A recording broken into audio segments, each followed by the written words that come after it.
Се наоѓам во објектот на локалната самоуправа, како што најави Симона, јас и во вториот линк најавих, веќе бевме во општината Илинден, некако можеби јавно ги споделив со гледачите прашањата, меѓутоа ветив дека ќе ги поставим и на градоначалникот, ќе му кажам добро утро на градоначалникот Александар Георгиевски, пред се честитки за вториот мандат и веќе сте многу активни. Во тек ви се доста од активностите, меѓутоа ајде некако со ред да почнеме со она што сега го работите, значи во рамки на програмата за реконструкција, рехабилитација и изградба на локални улици и патишта. Значи имате извршено целосна реконструкција на улицата 30, меѓутоа и за таа и за оние поважни сообраќајници да не информирате. Најпрвин ви благодарам за вашето гостување денеска во нашата општина, нели во едно мое гостување кај вас во вашата емисија. Ви благодарам за честитките и како што споменавте, ние немаме многу време за чекање, веднаш започнавме со реализација на нашата програма затоа што граѓаните до вербата што ни ја даваат, нели мораме да ја оправдаме и очекувањата на граѓаните да ги исполниме. Во однос на вашето прашање за тековните активности, убаво споменавте дека дел од нашите активности кои што ги спроведуваме овој период се насочени токму кон рехабилитација, реконструкција и изградба на комуналната инфраструктура, односно улиците и патиштата. Изминатиот период комплетно се реконструираше улицата 30 во населено место Илинден. Именно таа улица е во должина од 600 метри и до сега и во изминативе 30 на години не била реконструирана. Истата беше, како што напоменав, комплетно реконструирана, проширен трупот на патот, поставен нов асфалт, а предходеше и поставување на фекална канализација токму на таа улица, односно вадење на фекалната канализација кон домовите и веќе таму имаме спремни приклучоци кои што веќе граѓаните можат да се приклучат во канализацијата и истата да ја користат. Со еден збор, комплетно завршување на фекална канализација и патно поврзување на тој дел од општината, односно на улица 30 во населено место Илинден, каде што живеат голем број граѓани, но исто така таа улица поврзува и други маала, други делови, други улици од општината кои што се исто така значајни за нашите граѓани. Добро, навистина нешто што ве поврзува како општина.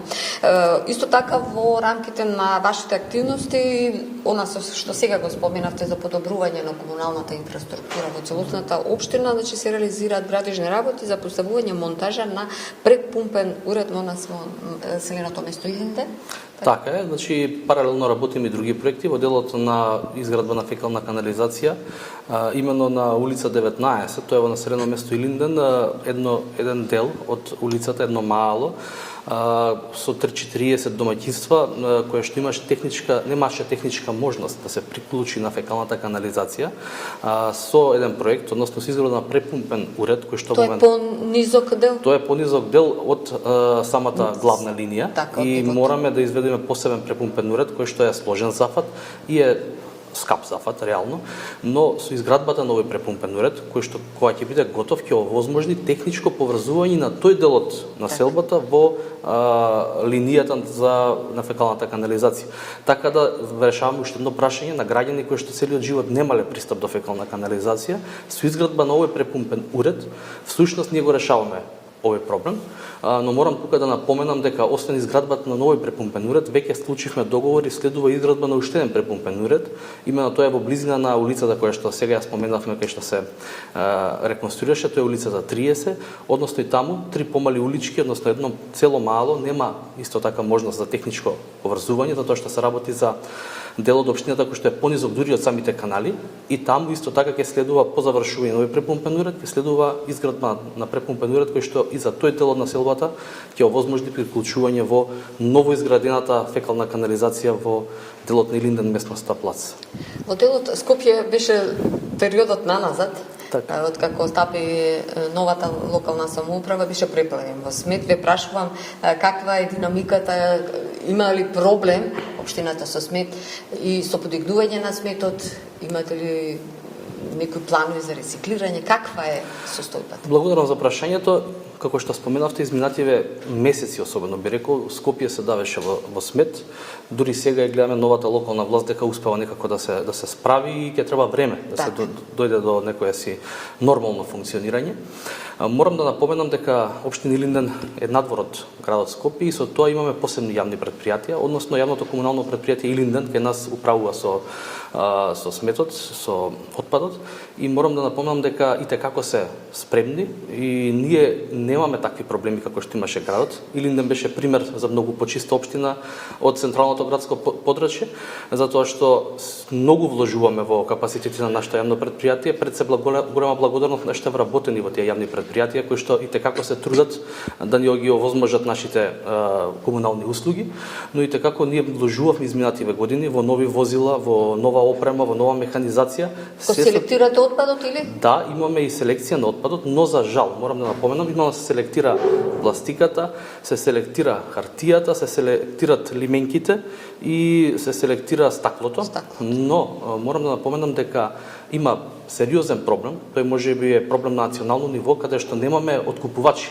Откупувачите не се заинтересирани да откупуваат тој дел на отпадот, па мораме ние, нашето јавно комунално претпријатие, го носи кај нив и им го предава за 0 денари. Замислете, но се трудиме да правиме селекција и се надевам дека доколку ова се реши национално ниво, каде што цената на откупот, затоа што имаме затварање на отпади во тој дел, ако откупната цена постигне некој ниво, тогаш има поголема заинтересираност од операторите да го откупуваат овој отпад од општината, така да таа селекција може да добие уште поголема динамика. Она што споменавте дека немате проблем, навистина кога влеговме во општината и нешто што прво што кажав, навистина е чиста, сјајна, убава, чист воздух. Тоа е можеби малку и благодете за вас во однос на Скопје. Го носите буџетот, ги вклучите и граѓаните да влијаат во буџетот до 24 треба да се донесе. Така е, како и секоја година, и оваа година, иако беше изборна и бевме на терен секојдневно со граѓаните, сепак 15 на дена имаме отворени денови каде што граѓаните можат секојдневно и онлайн преку нашата веб страна да доставуваат предлози, односно со пополнување на соодветен прашалник, но и со доаѓање во просторите на општината да пополнат таков прашалник, па дури со јавувањето на телефон во кај нашите служби исто така може да дават предлози, така да овој повик трае и ќе биде негде до кај 24-5 ноември и потоа ќе имаме и некои отворени денови со нашите граѓани каде што ќе можат и лично исто така да предложат и да дадат идеи што ќе бидат потенцијални проекти кои би се нашле во идните програми на општината, така да тој процес планираме до крајот на месецот да го затвориме, а некаде втората половина на декември буџетот да се најде пред Советот за усвојување. Со буџетот ќе предвидите активности за оние што се приоритетни за 26-та, меѓутоа доста сте активни и во делот на инфраструктура, во образованието и во спортот. Така е, значи ние во образованието и во спортот започнавме многу убави проекти. Морам да напоменам дека периодот во делот на спортот се уште јавно не сме го објавиле тој проект, но веќе подготвителните работи се на терен, односно веќе подпишавме договор и даден налог за изградба на нова спортска трибина на фудбалскиот комплекс тука во насел Илинден. Таа трибина ќе биде со капацитет од над 1100 гледачи, со подтрибински простор, простори за соблекувални, помошни простори, но и партерно целосно уредување на делот и изградба на паркинзи, како и морам да напоменам целосно осветлување на стадионот. Така тој проект е веќе започнат, подготвителните активности се во тек и се надевам дека и камен темелни ќе ставиме ако дозволи времето сега пред нова година, ако не понатаму ќе биде. Значи тоа е крупна инвестиција во спортот, нешто што го ветивме пред граѓаните и еве сега го реализираме. Во делот на образованието и таму сме во континуитет, именно исто морам да напоменам уште еднаш кај спортот дека направивме и ограда, моментално градиме околу спортскиот комплекс Драго Маневски и е во завршна фаза заради заштита, можеби е посетна, е значајна. Изградба на нов паркинг кај средното училиште за потребите на средното училиште, веќе и тоа е во завршна фаза во градиме, но почнуваме еден капитален проект. Именно и таму склучивме договор со компанија која веќе треба да почне со градежни активности, а тоа е изградба на нова зграда во рамки на старото училиште во на Гоце Делчев во Илинден, која што ќе обезбеди над 10 нови училни, нови капацитети со тоа проширување и добивање нова квадратура, корисна површина, трајно ќе се реши проблемот со потребата од нови училни и трајно ќе го решиме проблемот на одење во прва смена на децата во Гоце Делчев, кабинетска настава и така натаму, така да крупен проект кој што заедно во соработка со владата го реализираме и кој што набрзо ќе започне и 2026 ќе биде завршен. Доста работа. Така. Затоа сте тука, нели? Така, ви благодарам за директното вклучување во утринската програма и се гледаме во следна прилика. Ви благодарам и на вас за поканата и секогаш сте добре дојдени во општина Илинден. Ви благодарам. Благодарим.